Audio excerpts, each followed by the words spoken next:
Fabienne Collat et Marc Cassivi, bonsoir. Bonsoir. Merci d'avoir accepté notre invitation. Je vous avoue que nous, on a été un peu surpris d'apprendre que Lashana Lynch allait devenir la nouvelle 007 avec le permis de tuer qui va avec. Vous, est-ce que vous avez l'impression que Hollywood est en train d'entendre le message?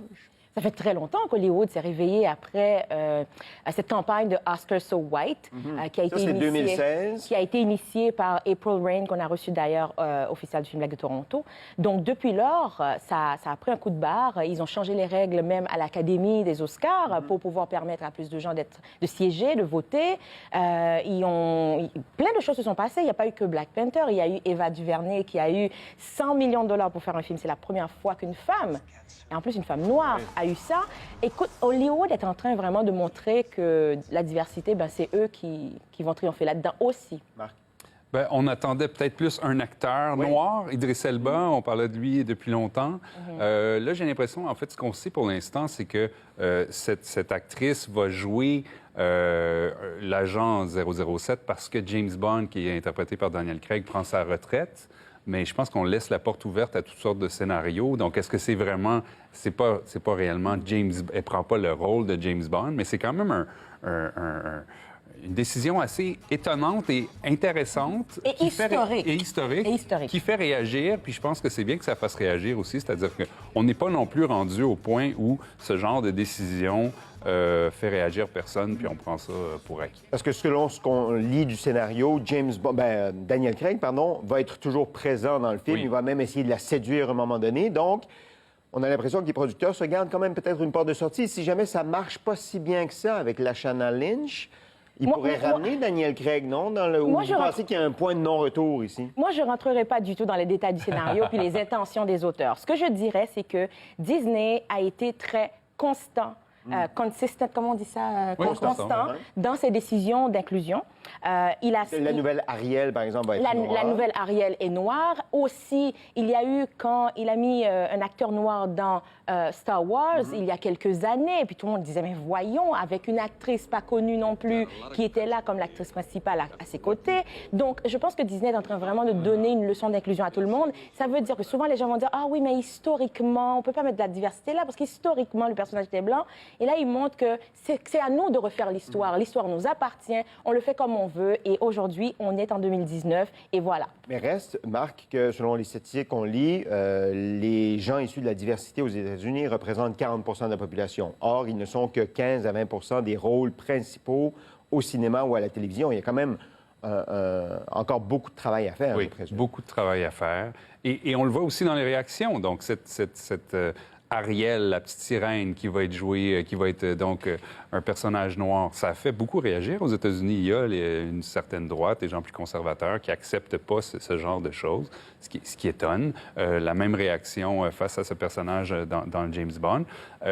Effectivement, il y a plus de diversité aux États-Unis que ce qui apparaît à l'écran, mais c'est déjà beaucoup mieux que ce qu'on voit au Québec. Mais il faut dire aussi, Marc, que la population noire aux États-Unis ne représente que 13 Et là, on est beaucoup plus que 13 de personnes noires à l'écran déjà. Et à la télévision, on ne peut pas avoir une série en heure de grande écoute sans qu'il n'y ait pas de personnages principaux noirs. Oui. Donc, je pense que les États-Unis sont très en avance sur nous. Certainement sur nous, oui. Ça, c'est sûr. Alors, juste pour comprendre, parce que ça peut paraître une question saugrenue, mais il y a probablement des gens qui se posent la question à la maison. Marc, pourquoi c'est important de montrer la diversité à l'écran?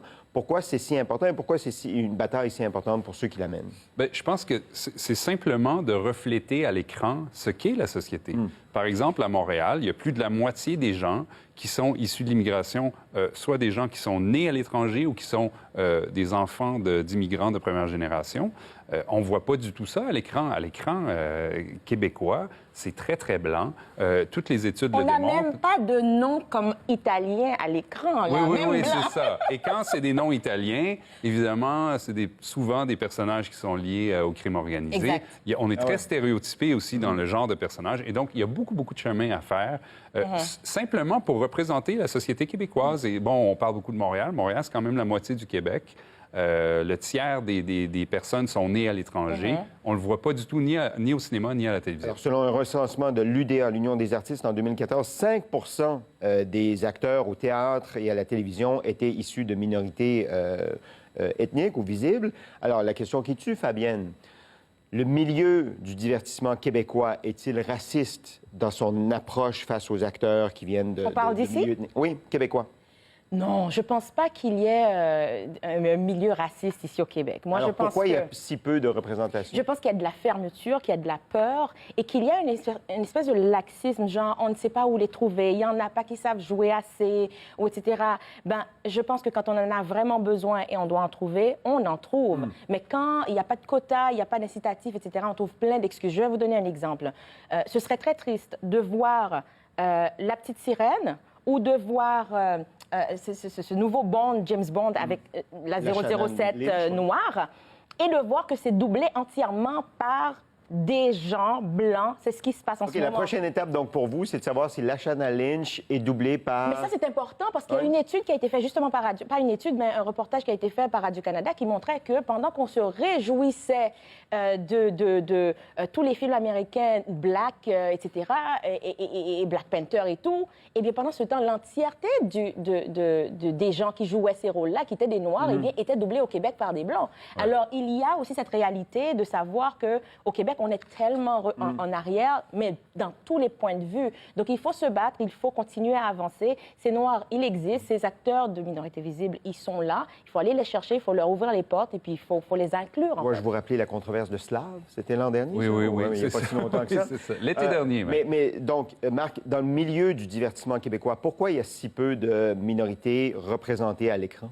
Bon, souvent, on va dire, est-ce que c'est l'œuf ou la poule? Est-ce que parce que les acteurs ne se reconnaissent pas à l'écran ou les jeunes issus de différentes communautés se voient pas à l'écran, n'ont pas l'impression qu'il y a une place pour eux sur les planches de théâtre, au cinéma ou à la télévision? Est-ce que c'est les producteurs? Est-ce que ce sont les diffuseurs qui font pas de la place pour ces acteurs-là ou pour ces jeunes-là? C'est un espèce d'engrangement de roues qui tournent. Mais les choses changent. Il y a des auditions de la diversité qui se font. On essaie au théâtre d'ouvrir tout ça. Et il y a au moins une prise de conscience depuis quelques années de ce problème. Et Slav en était un exemple. Je pense que tout ça fait avancer les choses. Alors, les consciences évoluent? Les consciences évoluent, mais ça fait très longtemps que les consciences évoluent. Et aujourd'hui, on n'a que faire de la conscience. Il faut passer à l'action. Si un bébé pleure, on ne peut pas dire « j'ai conscience que tu as faim », il faut la nourrir. Alors c'est quoi l'action? C'est ce qui se passe en ce moment. L'action, en ce moment, il faut que l'UDA essaie de mettre ses culottes. Je suis membre de l'UDA, moi aussi, pour vraiment s'assurer que les acteurs issus de la diversité ont une facilité à rentrer pour devenir membre actif aussi. Ça, c'est difficile parce que si tu as 50 fois moins de chances d'avoir des rôles, c'est sûr que tu as 50 fois moins de chances de cumuler tes crédits rapidement. Donc, c'est pas vrai que c'est de l'équité que de te demander les mêmes nombres de crédits déjà. Il faut des mesures incitatives. Il faut des mesures. Ouais. Et moi, je pense que les quotas, c'est incontournable. Quand on a voulu doubler le film Aminata, qui est la traduction de The Book of Negroes, de mon ami Clement Virgo, eh bien, qu'est-ce qu'ils ont dit? Ils ont dit, eh bien, la version qui va passer au Québec, elle doit être doublée par des personnages noirs qui doublent des Noirs.